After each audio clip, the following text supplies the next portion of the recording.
Welcome, everybody. This is What Are We Thinking? A trip into the right hemisphere of the human brain. I'm Doug Grunther, your host. My colleague Ron Van Wormer is off to the side. You can't see him, but he's here. You may hear him a little later on. And it's a pleasure to be back with VIP webinars on the live webinar. Our subject today is going to be one of my all-time favorites, something I've spent years studying, enjoying, teaching, learning from, and that is our dreams. But before I get into that, I hope you are enjoying as much as I did that wonderful scroll of 1940s drive-in commercials.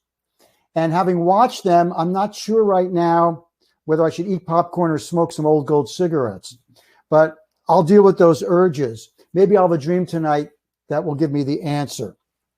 Our special guest coming up is a good friend and someone I always enjoy talking to, Susan Rosen. Susan not only created a beautiful spiritual retreat that had a great 15-year history where she flew in some of the leading spiritual and psychological experts around the world for weekend retreats.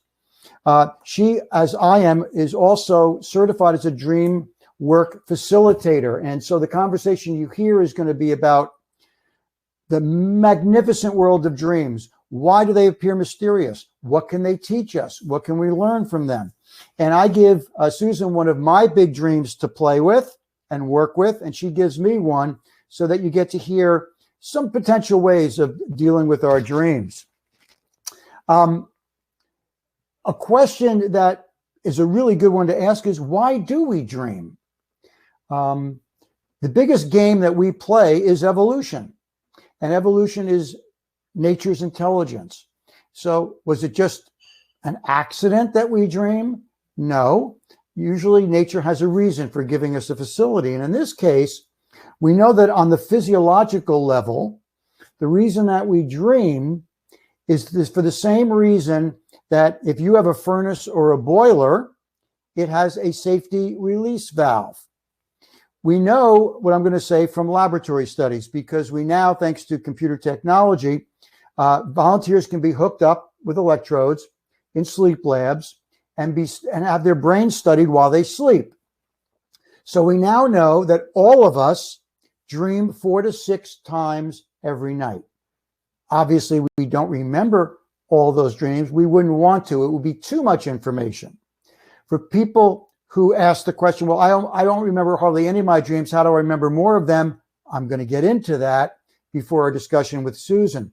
But the point is, when someone says, well, I don't dream, they're not being correct, because if they didn't dream, they would be in an institution. And the reason we know that is in lab tests, the way we know someone is dreaming is called rapid eye movement, REM. You're all familiar with that term. So in the labs, when somebody started dreaming underneath their eyelids, so you couldn't or we couldn't see it, but the computer can pick it up, that the eyes are going through a movement underneath the eyelids. That's how we know people are dreaming, and we know they're dreaming 4 to 6 times every night. When they, with the volunteers' permission, woke people up as soon as they saw the REM motion, after a couple of nights of this, people started thinking they were going insane.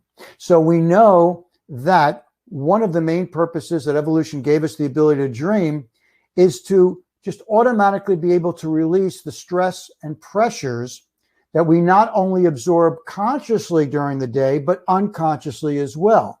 So that even in a day which went beautifully for us, our unconscious is picking up lots of stresses and pressures that it needs to release, at least to some level, every night. So you can think of our dreaming as a kind of that safety release valve on a boiler or furnace, which if it didn't let a little steam out every day, the pressure would build up and there'd probably be an explosion. But is that the only reason we dream?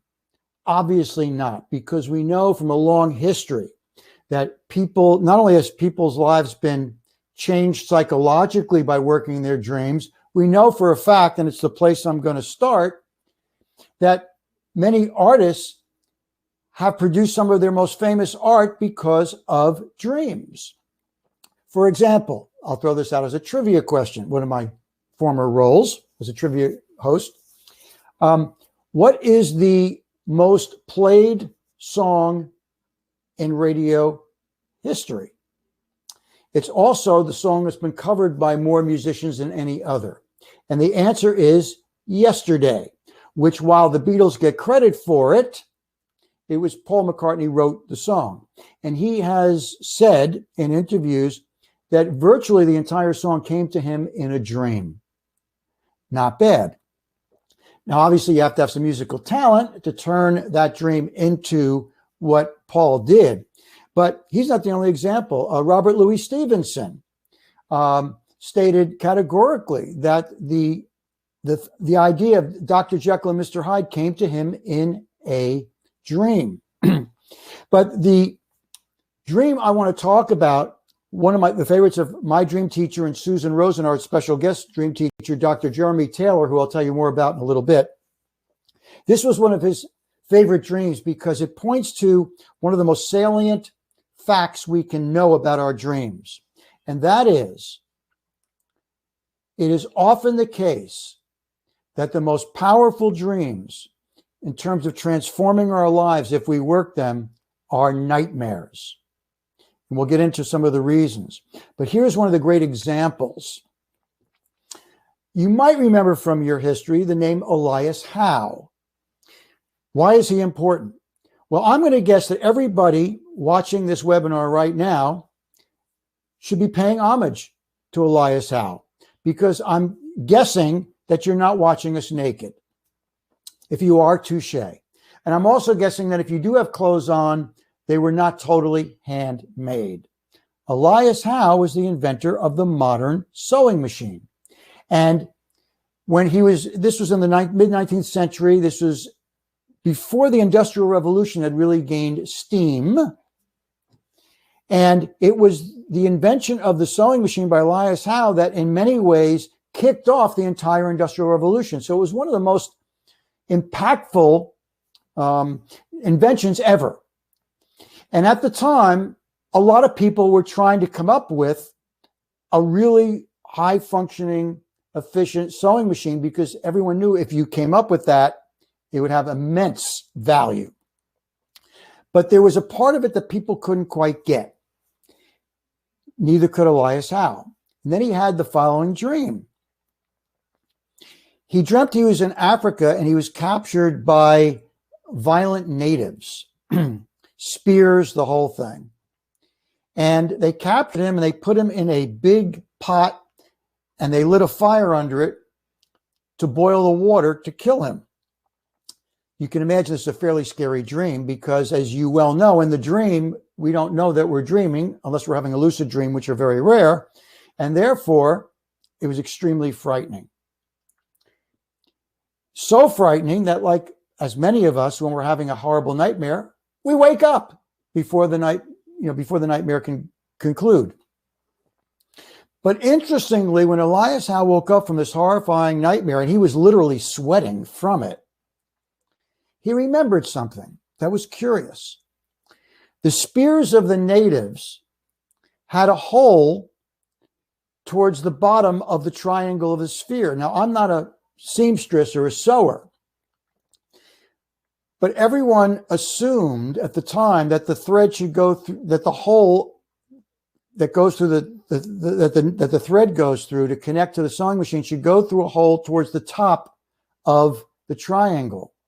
That just seemed, from a standpoint of physics, to be the proper place to do it.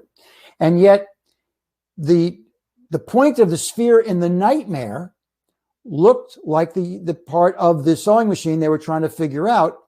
And Elias Howe noticed, as frightened as he was of the dream, that the hole was not at the top, it was at the bottom. So he was already up in the middle of the night from this horrible dream. He went into his laboratory and he tried threading it by creating a hole through the bottom of the triangle. And sure enough, he had a working sewing machine. So the reason Dr. Jeremy Taylor uses that as one of his favorite dreams is not only because it's a cool story and has great historic import, and many dreams have had historic imports. So it can't just be a safety valve release. There's meaning behind our dreams. But it also points out the value of a nightmare, because Normally, if we have a nightmare, it's the last thing we want to review and go over. We want to just forget about it. Not a good idea, because there's usually something very important to learn from a nightmare when we start learning the language of our dreams. So let's go a little bit into that. When you have a nightmare, or we have a nightmare, and Susan gives me a nightmare of hers that we worked with together that you'll hear in a little bit. I think the best place is, first of all, it's always good to write down, if it's a long Cecil B. DeMille, extravaganza dream, and you have other things to do, just write down the key elements, because then later on you'll probably remember the important parts of the dreams. And dreams, in my experience, are holographic, meaning that every part of a dream can represent the whole in a certain way. So you don't have to remember an entire dream to find its meaning. You don't have to be an experienced dream expert to tease out the meaning. I recommend a book by Dr. Jeremy Taylor, my dream teacher, Susan's dream teacher. He has a great website, drjeremytaylor.com, and you'll see a list of his books. And the first book that he wrote, called Dreamwork, Techniques for Discovering the Creative Power in Dreams, is a very well-written, exciting book, but it's also very practical. And it literally goes through simple steps you can take to start remembering more dreams and to start understanding the language of your dreams. I found it so fascinating, I ended up studying with Jeremy over 10 years. But even if you just want a little bit of information to work a particular dream for you or for someone else, Jeremy's book is a great place to start. But there are many wonderful books on dreams. Go to a bookstore that has a really good psychology section, see which book jumps out at you. We've all had that experience. That's how I got started.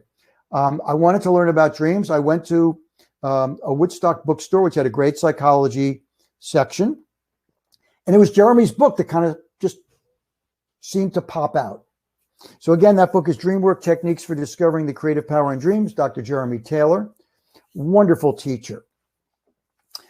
I want to read to you from his website what he says about nightmares now that you have a bit of an introduction for it. And he comes up with a description of nightmares that I think is perfect.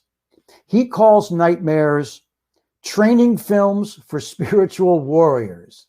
That's good. I'll read from Jeremy's essay. Whenever any dream is remembered, it is an indication that the waking mind has a creative, transformative role to play in the evolution of whatever issue the dream is presenting. For millions of years, the ability to pay immediate and focused attention to nasty, threatening stuff has been a survival test.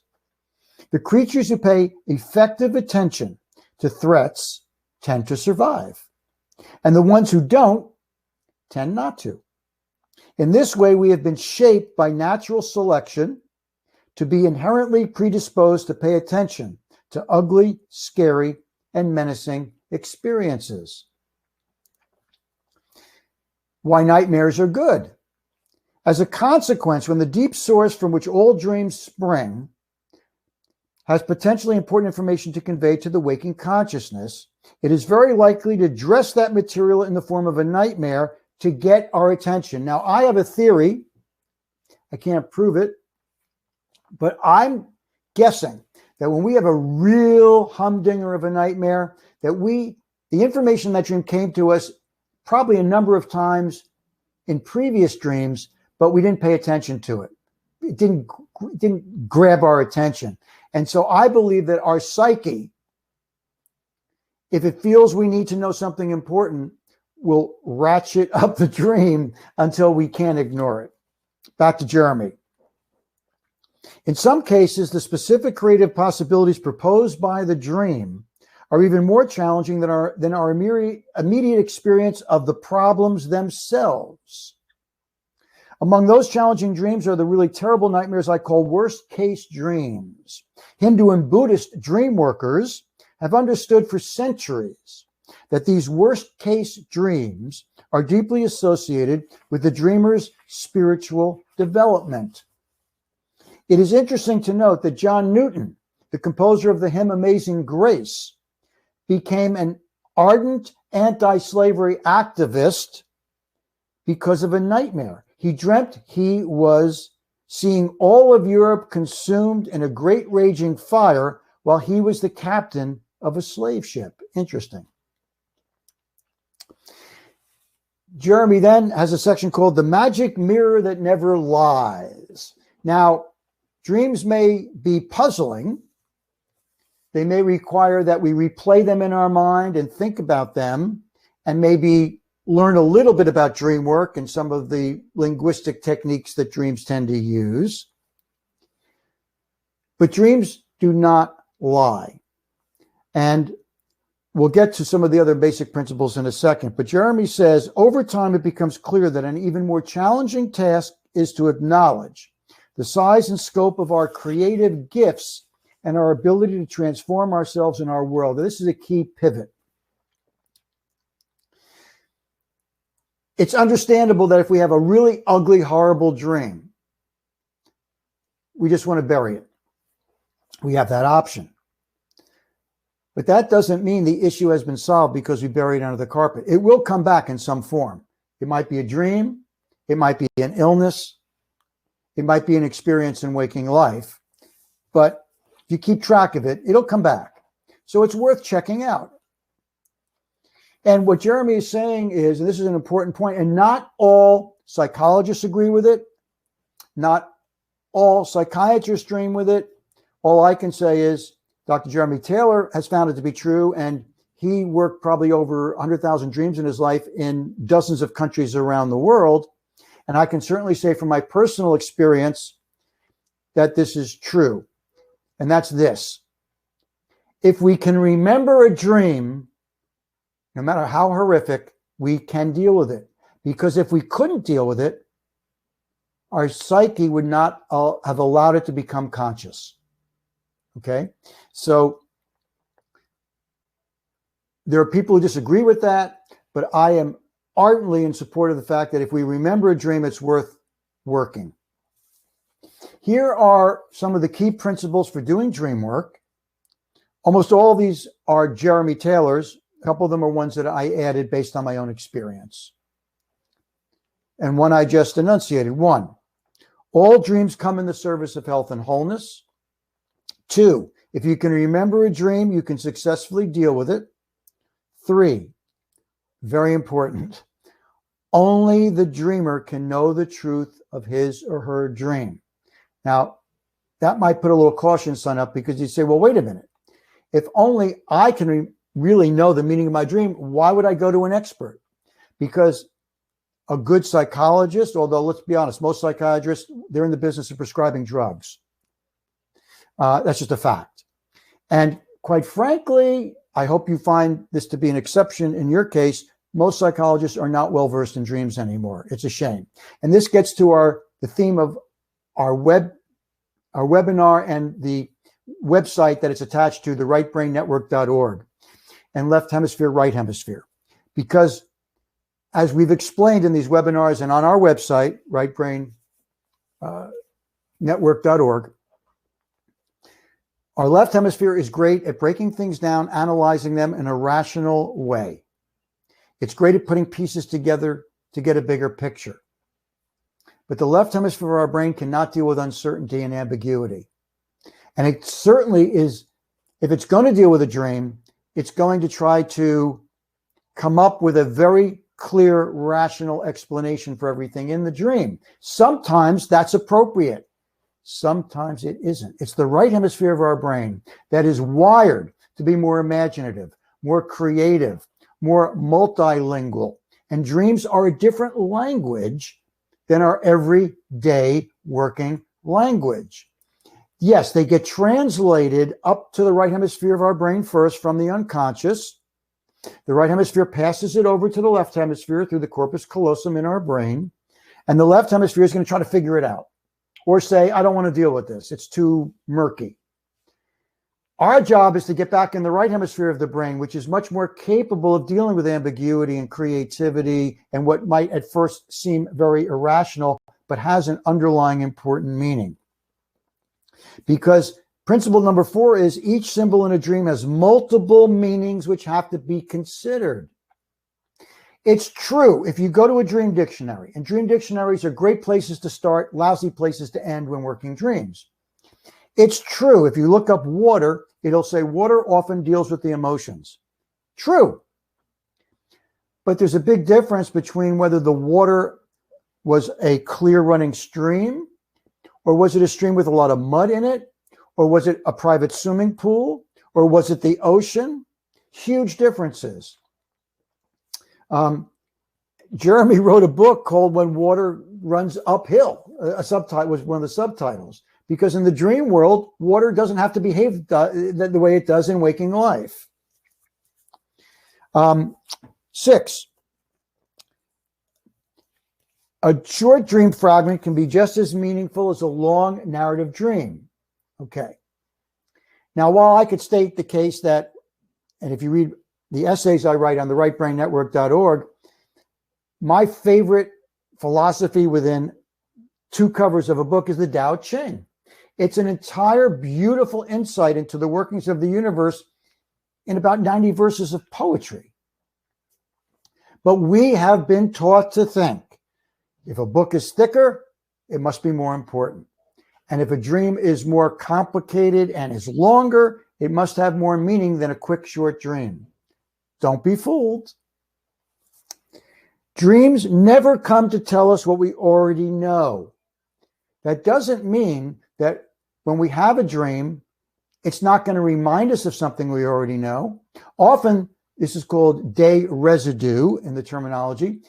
The stresses we go through during the day show up in our dreams. We remember, we had a really rough day at work and there was pressure and we couldn't get things done. And we have a dream about we're in junior high, we're in 8th grade and we're sitting at the final English exam and we never studied for it, right? We've all had that dream. Well, it would be natural to have that dream. We could say, okay, that's related to yesterday when I felt under pressure. I wasn't getting my work done fast enough.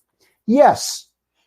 And the dream is not just coming to tell us what we already know. It always has new information for us.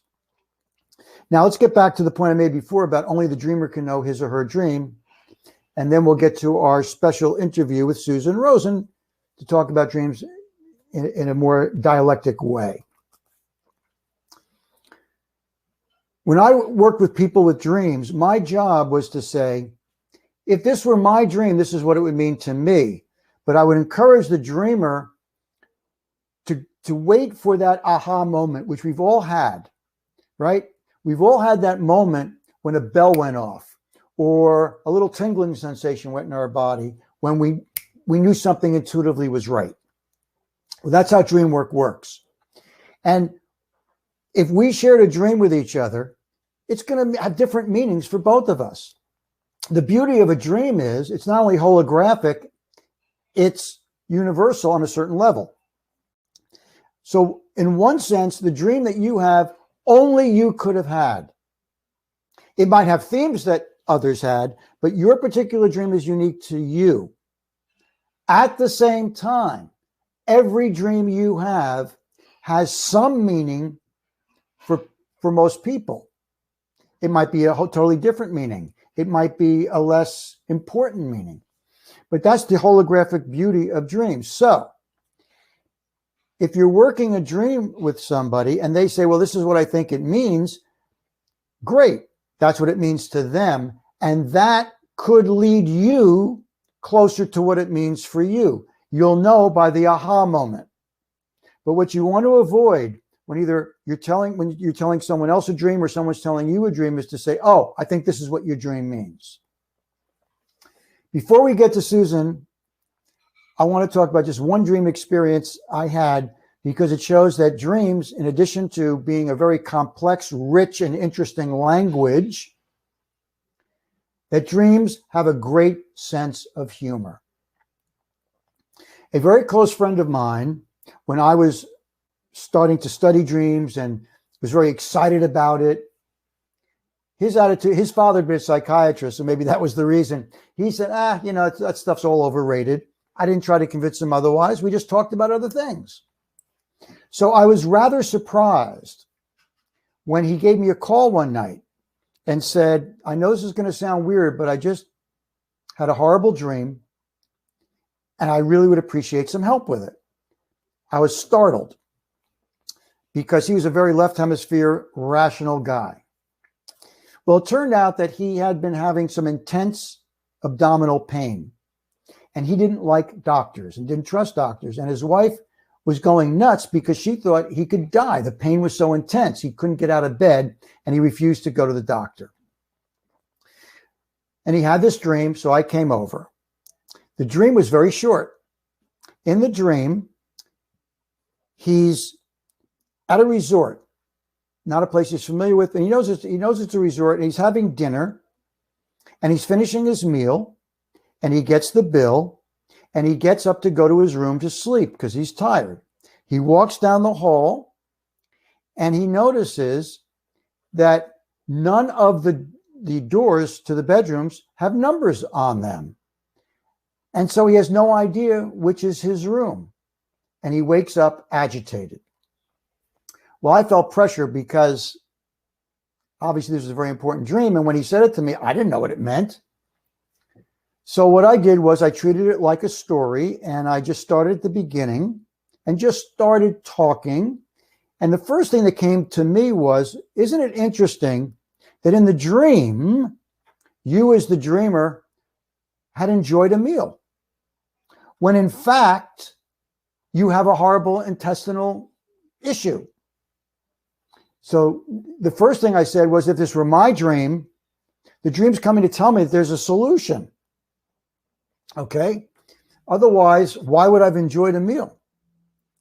But obviously the mystery was, why are there no numbers on the door? It sounded like a Twilight Zone episode for those of you baby boomers who remember the Twilight Zone. So I'm thinking about it, and I'm feeling the pressure, and I'm not coming up with anything to say about why are there no numbers on the door. And then something made me stop and pause and remind myself, if in doubt, see if there's a joke or a pun, because often that's how dreams communicate deep information. And a big smile came over my face. And my friend said, why are you smiling? I said, well, if this were my dream, the reason there are no numbers on the doors is because my number is not up. He thought he might be dying. And when I said that, he laughed. It eased the pressure enough so that the next day he did go to a doctor who told him that it was indigestion, not life-threatening, and something that a little bit of medicine could cure. So anyway, there's just one example of where not only are dreams really important, but always look for the humor, because dreams have a really, sometimes devilish, but very creative sense of humor. So with that introduction, our special guest that we interviewed, and it's in two parts, so we'll have an intermission in between so you can have some popcorn and smoke some old gold cigarettes. Susan Rosen has been a good friend. I introduced her actually in the interview, so we'll go right to it right now. So with the help of our friends in LA, here is my dialogue with Susan Rosen. Enjoy.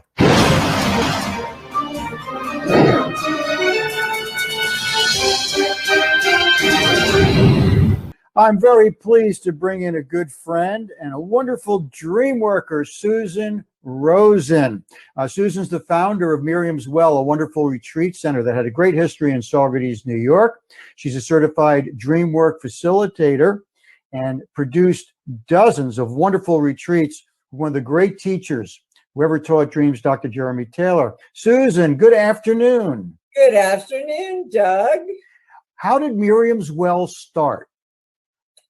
Miriam's Well started because I worked with a wonderful teacher called Brew Joy, and he suggested that I start a retreat center. He thought that was my vocation and avocation.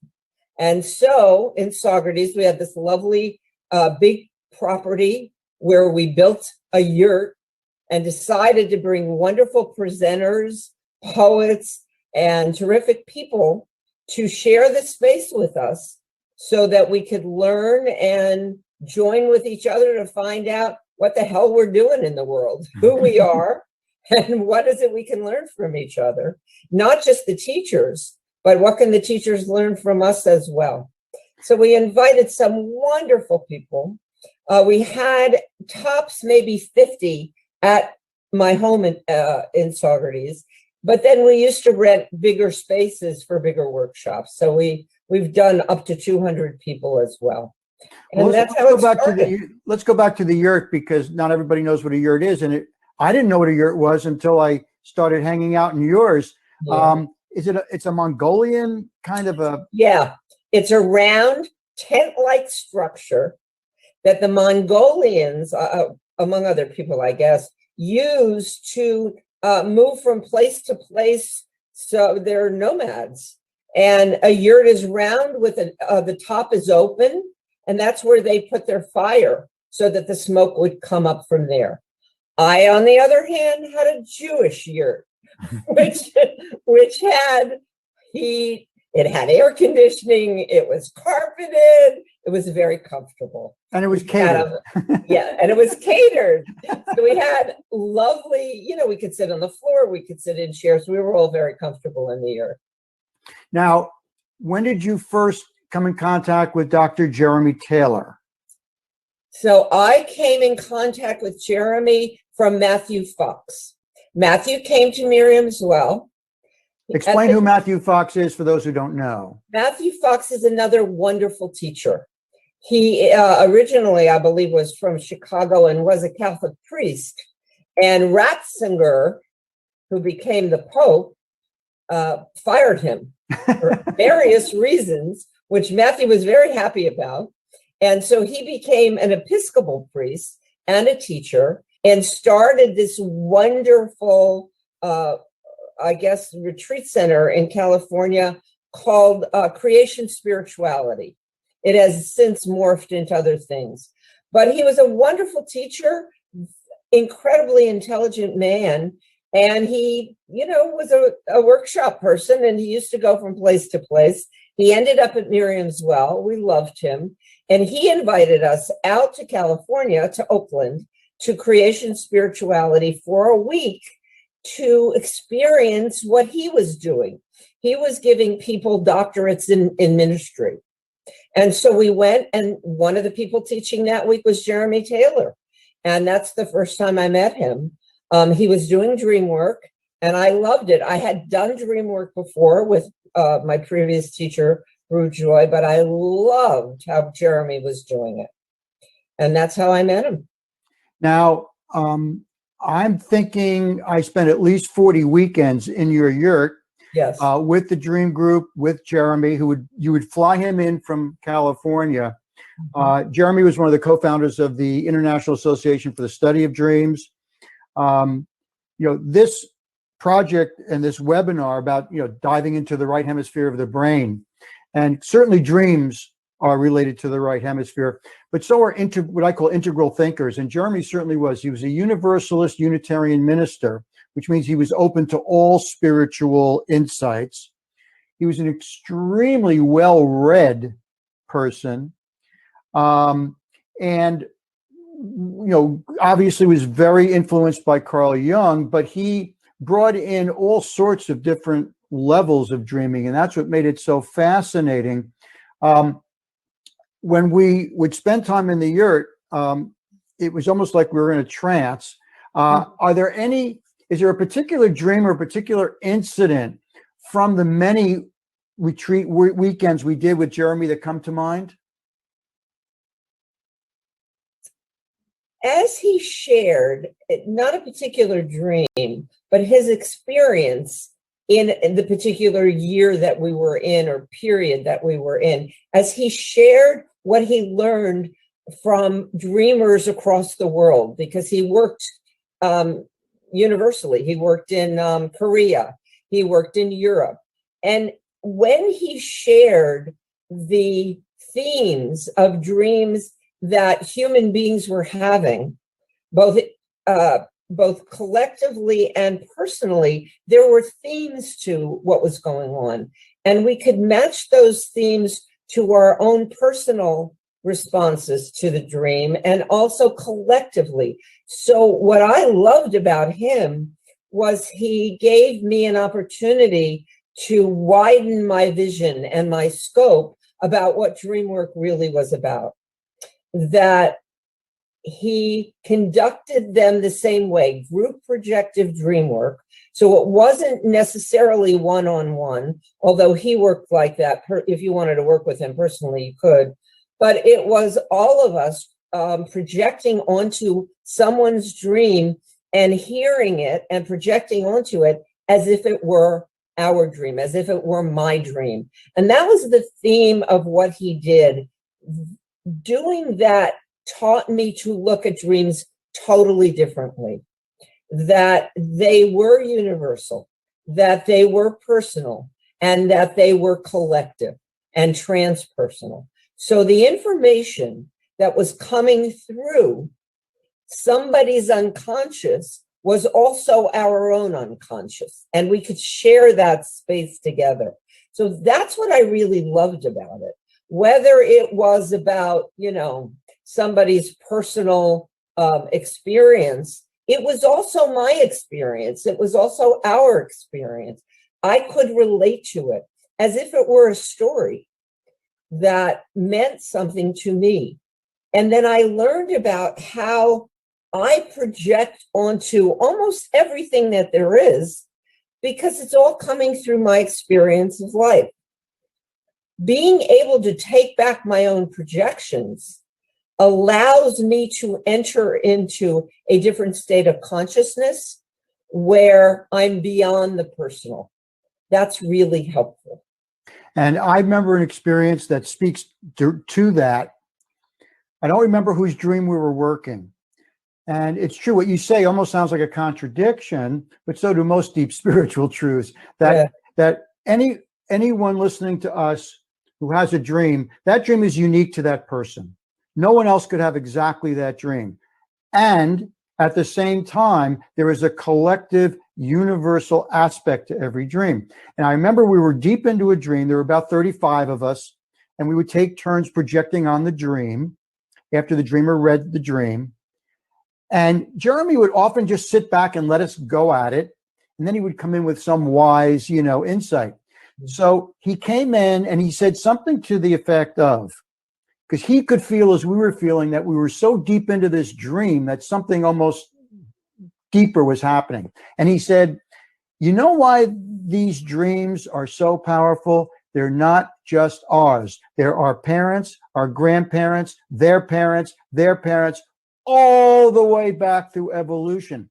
And it suddenly hit on me that what is an obvious fact, that we are made up in large part of genes, and that our genes have memories. Mm-hmm. So we develop our own personal psyches through our own personal experiences in the world, but we're always part of this sort of genetic collective code that the dreams, as powerfully as anything, can express. And I sort of breathed a sigh of relief because while I was enjoying the experience, it was also almost overwhelming when you get really deep into someone's dream. And when he said that, it was like the clouds lifted, and I said, "Oh, of course, this is not just us in this yurt working a dream. We're literally trying to create a container for something so much larger than us." Yeah. And that can be overwhelming, but it can also be exhilarating. It is. It's many memories of ancestry that come to visit us as if they were there with us. And we are channeling all kinds of information, both through our own experience of life, and as you say, through our own cellular intelligence and cellular memory. All of that comes to tell us what we don't already know. We may know it in a way where things we knew before we were born kind of information, but we don't know it right now in this moment. And so dreams come to enlighten us, both personally and collectively, of what we don't know and are ready to know about right now at this point in time. Let me follow up on that, because again, this is something I learned from Jeremy and also from Dr. Montague Ullman, who was my first dream teacher. Some dreams feel rather simple. We think we know what they mean right away. Other dreams, we have no idea what they mean. And some dreams really knock us out. Yeah. The dream does not come to tell us what we already know. So you're right. If we work a dream deep enough, we will learn something we would not have known otherwise. That's what scares a lot of people away from dreams, because they'd rather not know. And quite frankly, if you'd rather not know, don't do dream work. Yeah. It's always good to remember that dreams never come to tell us what we already know. And I should mention at this point, if people are saying, well, this sounds interesting, how do I get into dream work? One of the best ways is to go to Dr. Jeremy Taylor's website. Jeremy died a few years ago, was it now, Susan? Yeah, God, I lose track of time. I think it was 3-4 years ago. 3 years. But he had a long and illustrious career, and his website has a lot of great information on it that just through the website alone, one can get a really good introduction to how to go about working one's own dreams. That's drjeremytaylor.com. It also has a list of his books, which are highly recommended. And there are a number of great dream books out there, but I think Jeremy's website, drjeremytaylor.com, is a great place to start. We're talking with Susan Rosen. She's the founder of Miriam's Well, a wonderful retreat center that had a great history in Saugerties, New York. She is a certified Dreamwork facilitator and has been leading dream groups for, well, I think it's over 2 decades now. Yeah. And you have an ongoing dream group that I know people just absolutely love. We've just gone through a totally unique year because the global social structure never shut down before, as it did with COVID.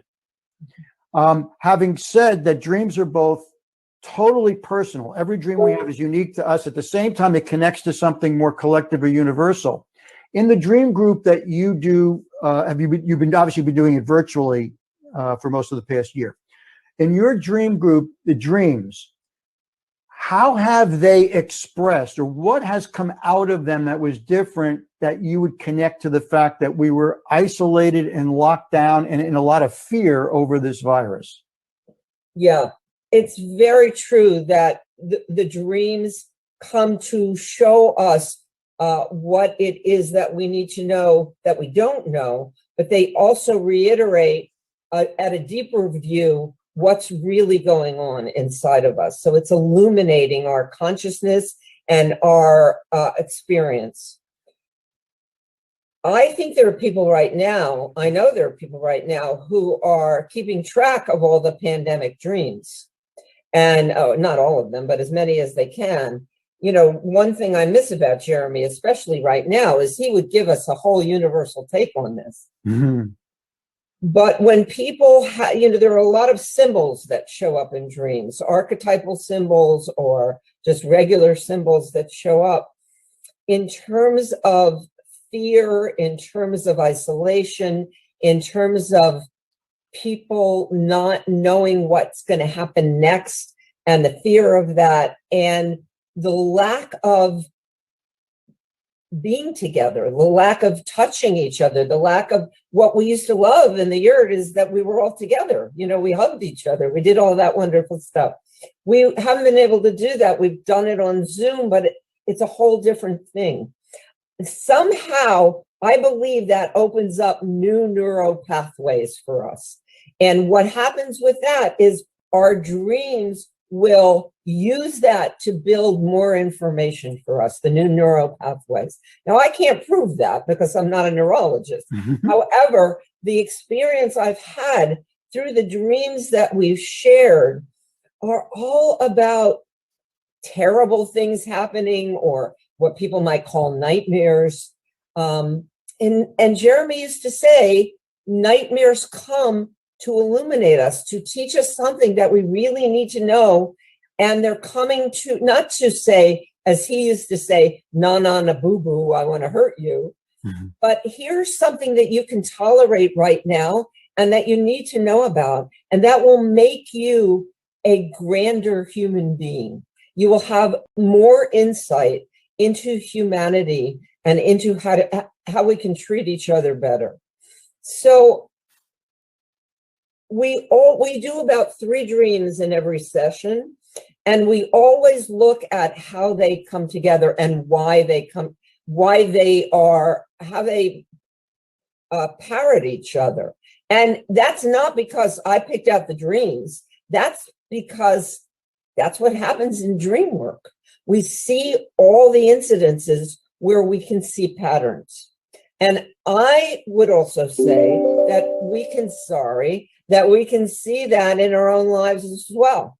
The patterns that emerge from how we live our days, and the patterns that emerge from our own unconscious and our different states of consciousness. You reminded me of something Jeremy said, which is so important for people to remember, because there's a natural instinct to avoid working any scary, frightening dream. Now, Jeremy stated very clearly, if we remember a dream, we are capable of dealing with it. Because if we couldn't, and there are things we can't deal with, or maybe shouldn't deal with, but in those cases, Jeremy said, we would not remember the dream. Right. And I have a theory that takes off on that, which is when we have a real nightmare, a real dark dream, I believe the message in that dream came to us in previous dreams, but we didn't pay attention. And so our subconscious, which is interesting because we call it the subconscious, but I think it's really connected to our higher self. Mm-hmm. Our unconscious, if we didn't pay attention to it the first time, and it's really important, it will ratchet up the emotion of the dream until we finally can't avoid it. It's like it hits us over the head. Yeah. Up to you, but I mean, can you remember? Give us just like a little summary of like one of the scariest dreams either you had or that came up in the group, to show how it really came to heal, not to scare. I'm not sure I shared this with a group, but one of the scariest dreams that I've ever had is one of my sisters dying. And that was very frightening to me because it felt like, oh my God, she might die. What if she's really dying? What if I took it literally? Part of what Jeremy taught us is not to take things literally. Yes, it's a very shallow way of looking at dreams, how they come out literally. But no dream is only literal. There are so many levels to dream work that paradoxically, more than one thing is true at the same time. So the dream about my sister, once I got over my fear and I could calm myself down, then I could look a little bit deeper about what it was that she was representing inside of me, what she might have been representing inside of other people, collectively. And this is a sister of mine who is, I think, on the autism scale, although she was never really diagnosed. But I would imagine she has Asperger's. And at the time, Asperger's and autism was just coming into the ability to be diagnosed. And so I could look at that as, what is that both socially, when people have Asperger's, what that's like, how was I associating it? And I could get into a place where it wasn't my sister physically dying. It was a part of me that was ready to let go and open up to something new that was, prior to that, extremely scary. So I do remember that. And I have dreams all the time about really famous people, especially actors and actresses and people in pop culture. And what they represent is not who they appear to be. What they represent are how I can project onto who and what I think they are. And that gets into Jeremy's point about projective dream work. When you dreamt of your sister, or I dream of a family member, surely when we're to get to the meaning of the dream, we are going to think about biographical information about that person who came into our dream. But as important, if not more important, is the fact that the sister in your dream or the relative in my dream is me. It's my projection of that relative. It's not them literally. And so one of the things we do in our dream groups is we say, how do you look at your sister? What does she mean to you? And how is her showing up reflecting an aspect of the dreamer that the dreamer hadn't identified before and maybe needs to take ownership of? So one good strategy for working a dream is to not ignore the fact that the key person in the dream is someone we know in waking life, but at the same time, that person is us. And we ask the question, of all the people who could have come into my dream last night, why was it my sister? Mm-hmm. Then we would say, okay, but I'm very familiar with my sister. All right, I know her well. But now we look at the details. So I don't know if you remember in the dream, if we were working this back and forth, and you've done it for my dreams, I've done it for yours, I would ask, what details can you remember about what she was wearing? Was her hair different? What about her look different than maybe normal? And when we replay the dream like a movie, we usually discover that there are details that come back to us that we didn't really take notice of. And sometimes the smallest little difference is where the meaning is. Yes, in that regard, her haircut was one of a young child. And so what I remember about the dream is she wasn't her age at the time. She was a young child, and she was in a coffin. And I was looking at her, and I remember the bangs that she had and the hairdo, which was different. And that opens up for me associations with all kinds of young children that live inside of me and what they're up to or not up to, and how much attention they want. And do they trust me to take care of them? Are they always acting out? What's going on? Because that's such, to me, psychologically, as a species, we could be somewhere between 4 and 8 years old right now, in terms of how we react to things. And so it's important for me to know about all of that. It's like, who's really driving my bus? So associating that with my sister, looking at that as really part of me, remembering me when I had that haircut with the bangs, what else does that bring up to me?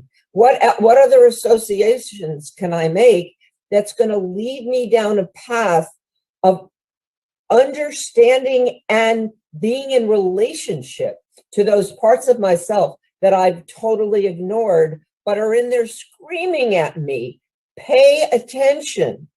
I'm going to do this to get your attention. It's like a little kid in the grocery store that has a tantrum. And I would bring up 3 points now, because just hearing your dream now, my mind is going. The right hemisphere of my brain is on fire. Number 1, the fact that we're working the dream now, the dream is alive. Dreams are not part of linear time.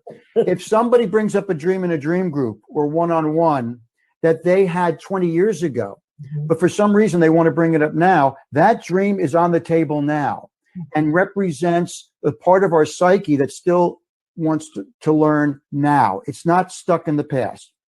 That's number 1. Number 2, one of the most profound things Jeremy taught us, really important, is death in a dream is the most reliable symbol of a transformation that could take place in someone's life, because death requires a change. So, for example, if we're going to come up with a new idea about something, the old ideas have to die or the new idea won't come through. Exactly. So death in a dream is not to be taken literally. It's to be saying, wait a minute, if death shows up in a dream, that means there's an opportunity for a really big transformation here if we're willing to let go, die, what is no longer appropriate in the way we're looking at something. Exactly. It really is about letting go. That's hard for human beings to do. We hold on to things. I hold on to things as if I'm a tenacious dog with a bone. And regardless of anything, I'm going to hold on to this. But I've learned, aha, time to let go. Time to just gift that back to the universe where it came from. Keep it integrated in my own psyche, but it is not driving my bus anymore. I am allowing for something new to come in. Now, that can be very scary because the unknown seems to be exceptionally scary to a lot of human beings. And that plays right into our theme, which is what we're saying is a required shift in emphasis from the left hemisphere to the right hemisphere of the brain. Reason. The left hemisphere, very valuable. It can break things down and analyze beautifully. Great at creating technology. But it needs to know where the boundaries are. The left hemisphere of our brain will not tolerate uncertainty. The right hemisphere is much more open to the imaginative, the creative, the unknown. It's willing to play in unknown territories, which the left isn't. We clearly need both. Yes. But we tend to get stuck in the left. And for dream work, the right hemisphere is key. I have to project on your dream, though, because, you know, your sister shows up, but she's younger. And she has a page boy haircut, right? Yes. Which you had when you were a kid. So now I'm thinking, metaphorically, page boy, what does that mean? Well, the page boy covers the forehead, right? It comes down and covers the forehead. The forehead is the empathic part of the human brain. It's the part that other mammals don't have. It's the part of our brain that's more expansive. And so it's there. And then the second one is going back to death being a sign that a true transformation can happen. When I hear bang, I hear big bang. Mm-hmm. So, you know, the beginning of something, an explosion, but the beginning of something new. Yes, and that's why group projective dream work is so important, because I would not have that association that you just had. And now you bring it to me, plus you bring it to yourself. Right. So now you get to explore that part of yourself and your own third eye and all of that. And the people in the room get to do that. So exponentially, look what's happening in terms of what we call reality. We're opening it up so that we can be in relationship to much more than we think about. And the imagination comes and plays a role automatically in all of this. Now, what we've also done that can make this even bigger is people have written poems from that. People have done drawings while we're doing dream work, and we can bring in all those aspects that come in. We can do movement. I don't know if you remember, but we used to do yoga poses. People would put us in yoga poses so that our entire structure was changing as we were doing dreams. It's amazing what is opened up that is not part of our everyday experience when you can do group projective dream work. We're going to take a break. When we come back, we will talk more with Susan Rosen, our special guest. She's a Dreamwork facilitator, founder of Miriam's Well, a wonderful spiritual retreat, and has been leading dream groups for the better part of 2 decades. We promise we'll be right back. It's intermission. Rise and stretch time. Time to refresh yourself and visit our snack bar. Golden, pure creamery butter, rich, flavorful, satisfying. That's what it takes for the finest buttered popcorn. With mustard and relish, you'll guarantee mouth-watering satisfaction. And now he sips his costume on a beautiful golden bun. There's his cue to go out on stage. He's the natural. He's the rage. Meet this personality at our refreshment counter. Treat the family.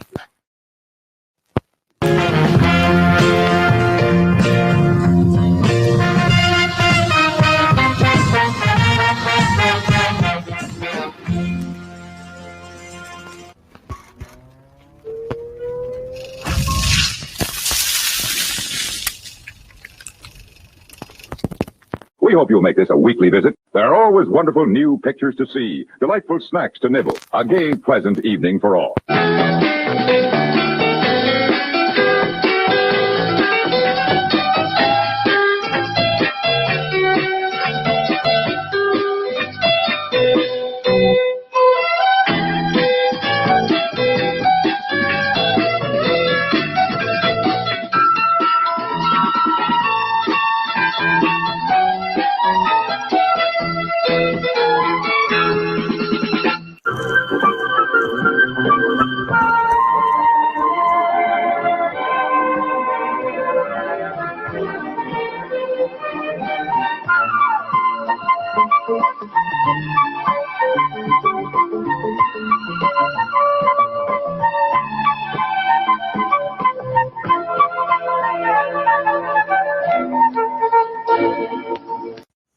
Something different for a change?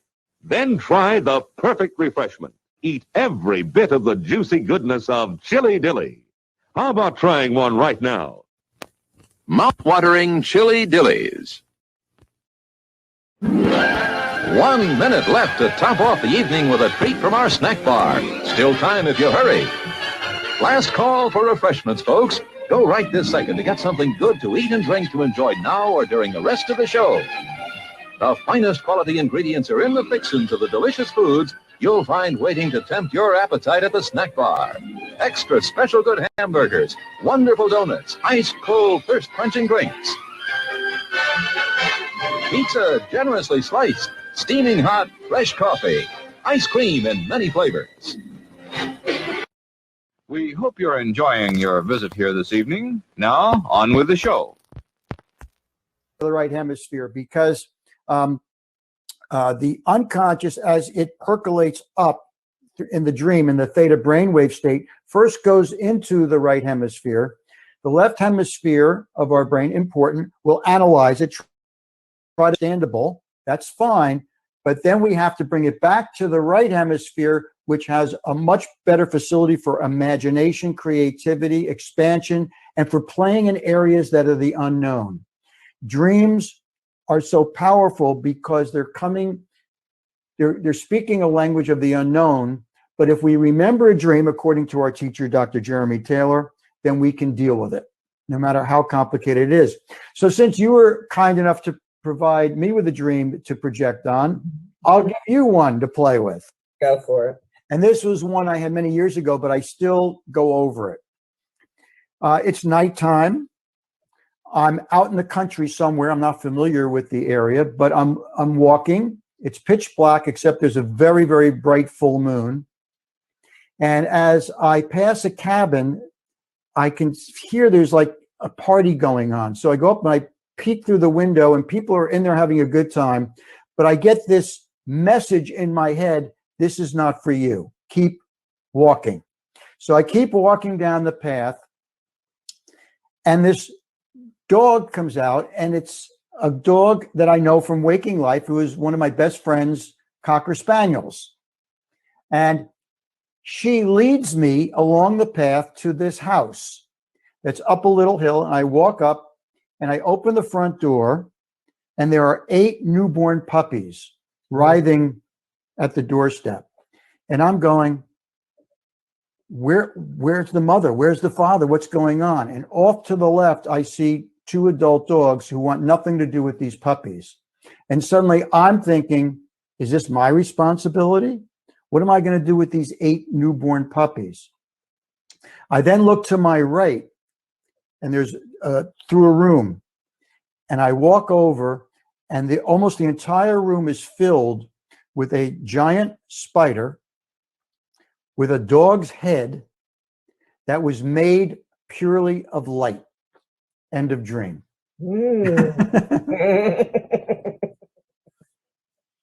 Fabulous. So for me, if this were my dream, the first thing I would notice is that it's nighttime. Nighttime to me is dark. That means there's some shadow present here, something that I don't know about, that I'm ready to learn about. It's a little bit, it's not the city, which city to me means collective. It's the country. So it's a kind of a quieter place, and I'm walking. I'm on some kind of a journey. What is illuminating this is the full moon. Full moons are incredibly feminine in a lot of archetypal symbols. This is a full moon. There are a lot of rituals that take place during a full moon. So for me, I am now also involved in some kind of a ritual that I wasn't prepared for, but here I am. It's almost like a rite of passage. That's the first thing that comes to my mind. There's a party going on in a cabin, and I instinctively know this is not for me. And that is because that is a social event, part of my maybe everyday life. That's not why I'm here. I'm here for something deeper. I'm here for maybe some kind of transformational purpose, transformational time. I'm here for something different. I'm here for something that I was actually called to this by the dream gods. They said, here's where I'm going to lead you right now. The dog is the symbol of a person's best friend, something to love unconditionally. Dogs are generally associated with, typically in our culture, dogs are associated with kind of a nice time in the home. You know, people have dogs. It's a sweet, nice thing. But dogs have many components to them. They can be very ferocious. Sometimes people are very afraid of them. And sometimes they're very loving, and it depends on the dog. So here's a dog that's coming to take me somewhere and takes me to 8 newborn puppies. Now, the number 8 is very important in my version of the dream. 8 is a number of balance. It's almost like a infinity sign, only stacked on top of each other.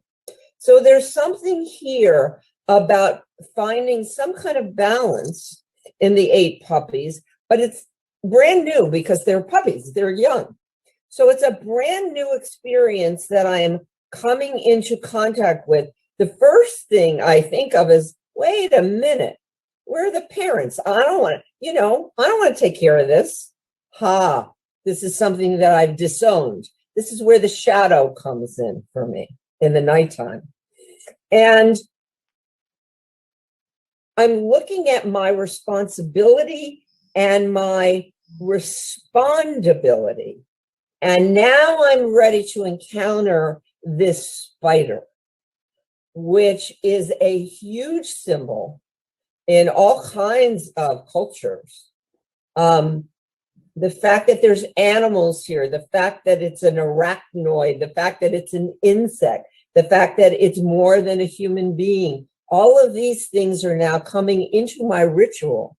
But the spider, this big spider, I have to read what I wrote, giant spider with a dog's head made of light. This is, some kind of arrival. That's where it ends.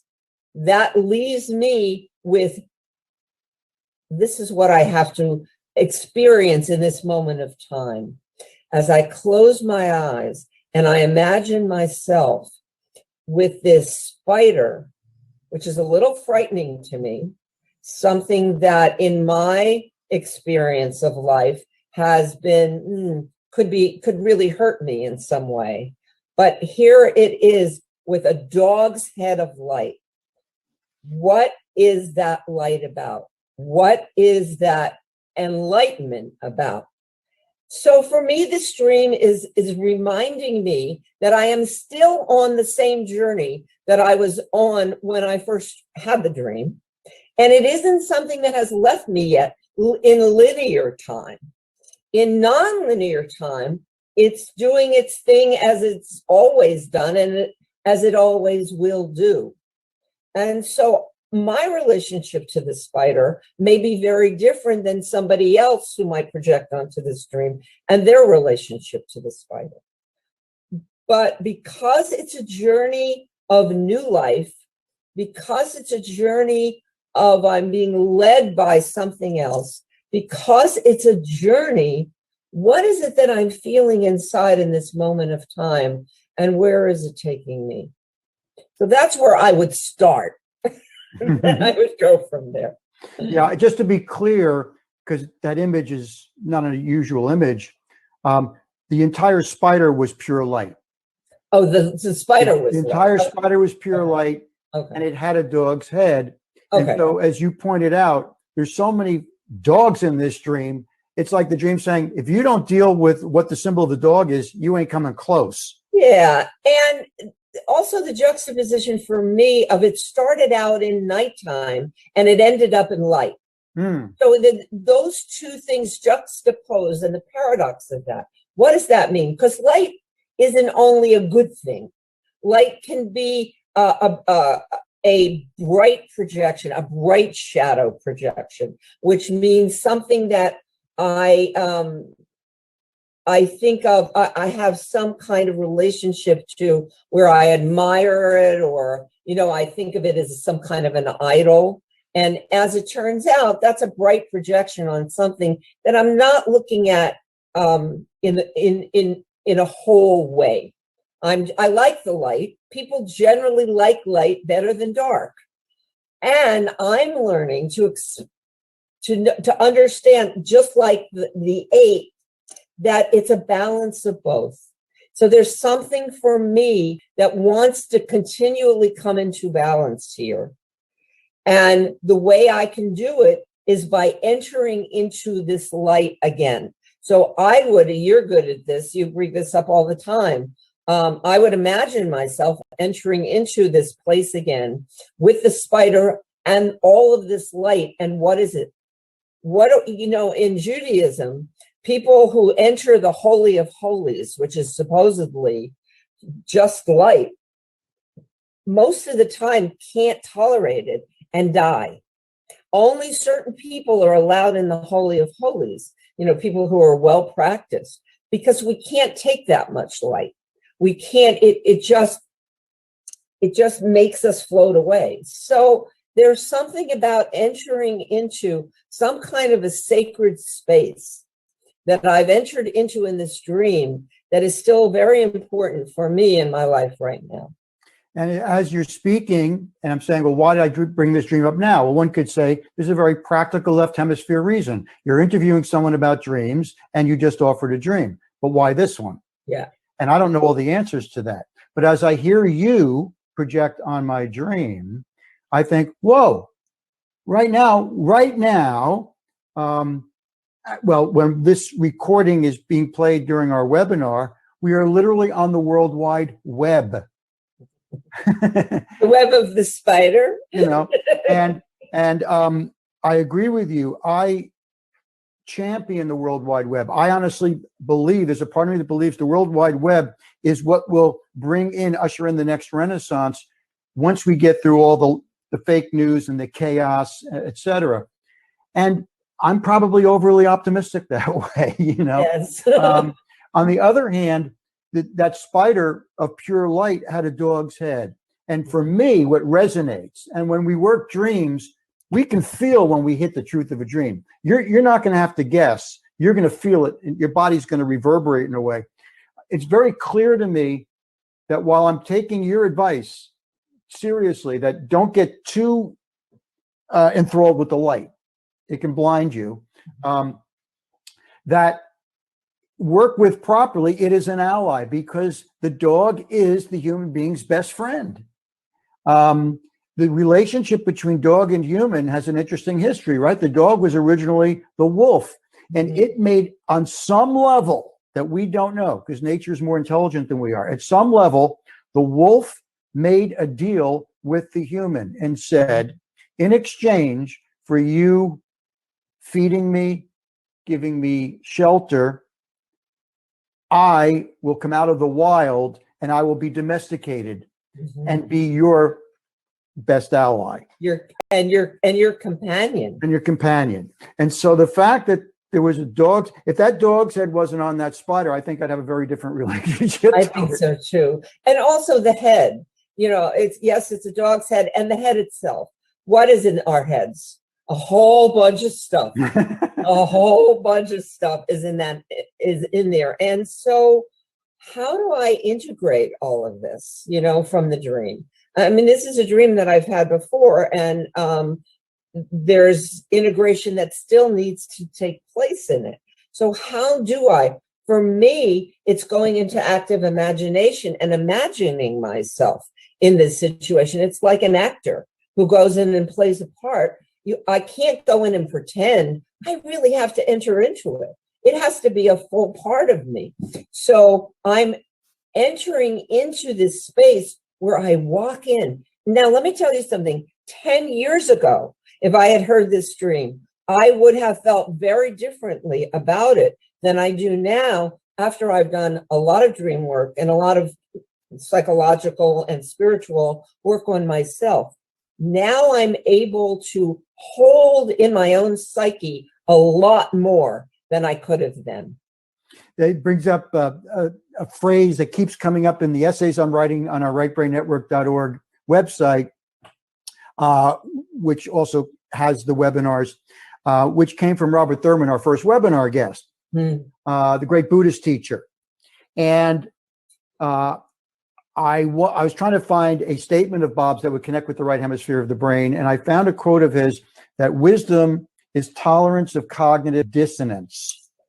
And it's that's so really funny what you just said. that you say that, because I don't know if people can see this.